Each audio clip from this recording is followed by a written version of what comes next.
Hey guys, what's good? Hope everybody's doing well. And look what I finally got. Look, I got a MoonSwatch. How cool is that? This is the Mission to Earth, and I've already opened it up. It's got a bunch of stuff that it comes with. It's all a paper cardboard box, but I really wanted to show you the watch. Everything is kind of paper and it's kind of cool. I've been sort of wanting one of these, and prices have finally, pun intended, come down to earth. I mean, let's take this thing off this and take a look at the MoonSwatch. I have not tried it on. It's really cool what they can do with paper and cardboard. Let's start at the back of the watch. And so you can see it's a like a really nice greenish color. And it's a plastic, it's a ceramic, a quote bioceramic, which I think just means plastic. And you can see that it's got a small disc on the back that represents the earth. And underneath here, you can kind of pry this off. I'm not going to do it now, but you can pry that off, and that's where the battery sits. Kind of a cool watch, you know. It's interesting, you know, these were reselling at a very high price. And like I said, prices have kind of come down to earth some, and then Swatch has actually released a sort of like I don't know what to call these, like an homage or like a I don't know, like a plastic version of the Blancpain 50 Fathoms. And but this is the MoonSwatch. It was released about a year ago, and it took me about a year to find one at a decent price. And it's kind of a cool watch. You know, people waited in line for a long time. I think for this watch, it was kind of like a you know, like a hyped drop. Obviously, just for resale purposes only, because you know the watch is fun, but it's for all intents and purposes just like a toy. It's a watch. It's certainly a watch. It's certainly something you use, but it's nothing. It's in no way a Speedmaster. And you know, I don't know. I don't know about whether or not this watch was a good thing or a bad thing for Omega and the Speedmaster, because you know, in many ways, it kind of, I don't know, makes a joke of that watch, or I don't know. I don't want to say delegitimizes that watch, but anyway, I think it was a kind of a controversial release for people like me that actually buy, sell, collect, and love watches. It was kind of like a head scratcher, but I get it. For other people, it was maybe kind of fun. I think, you know, most of the people that stood in line were just resellers, and they made a bunch of money on it, but that's neither here nor there. I guess in summary to that opening, I would say that on its own merits, this is like a fun, interesting, largely disposable watch, but it's not a Speedmaster in any sense of the word. And so don't buy this expecting like a Speedmaster or anything, because it's clearly not that. Okay, that's enough. Let me get into the watch itself. It's kind of small. Feels like it's like 35, 36 millimeters, kind of thin. It's very lightweight, and it's got a kind of like a fun quartz movement. You can see that the constantly running seconds hand is at 6 o'clock, and yeah, it's a really cool watch. Let's set the time, and I've got got this trusty thing on the wrist. As the Panerai 372. God, I love this watch. So it's about 12:24. So stop that. Let's reset it. That's fun. It's got a cool quartz caliber. You know, of course, Swatch is no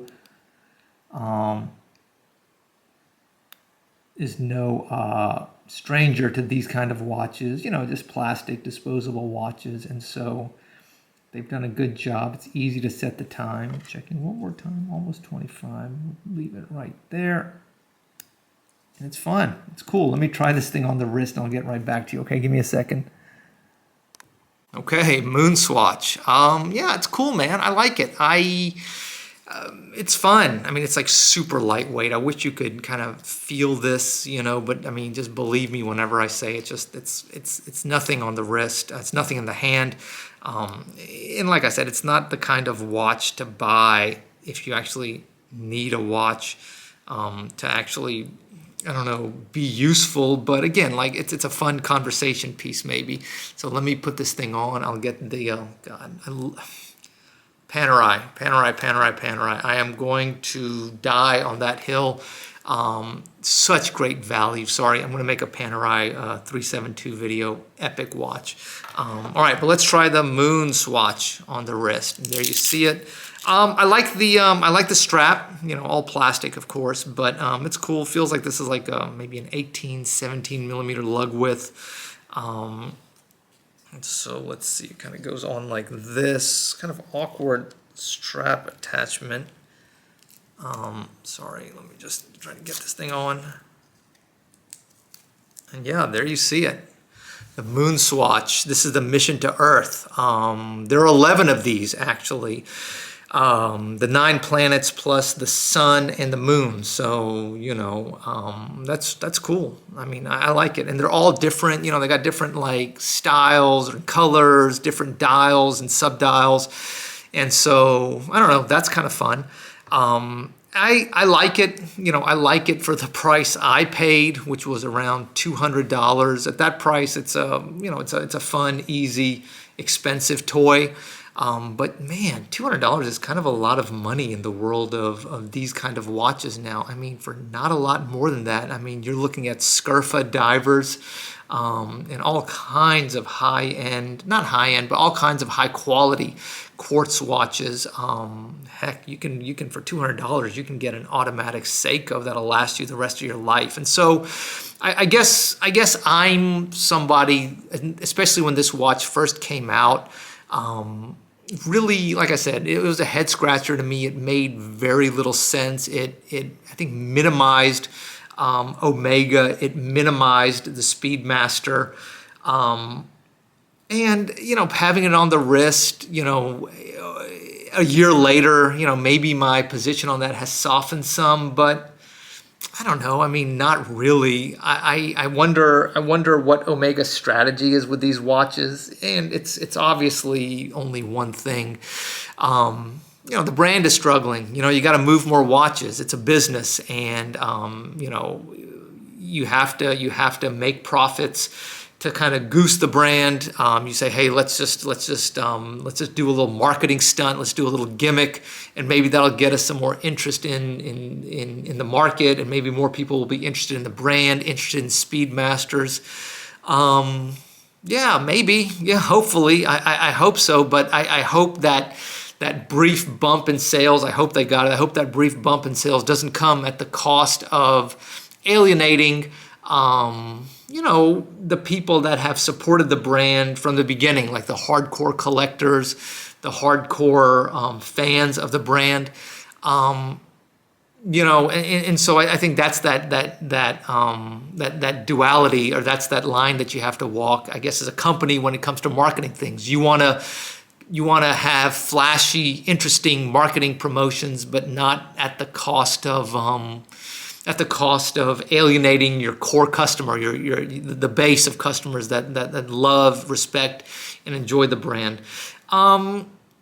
I think, I mean, there's other ways to do it too. You know, like for example, you know, Panerai has a carbon composite material called Carbotech. You know, so it's an ultralight material. I'm really wanting a Carbotech Panerai, but you know, that's a premium watch. Imagine a Carbotech or similar legitimate Speedmaster, not like a throwaway watch like this one, but that would be epic. You know, I mean, charge $20,000 for a Carbotech Speedmaster. People would run to that watch. That would be really interesting, meaningful, important. But this, like I said, I like it. It's fun, man. I don't want you to think I'm not having fun wearing this watch. It's cool. I like it. I'm probably going to be giving this watch away to somebody as a gift, you know, because like I said, it's a fun watch. It's interesting, but it's not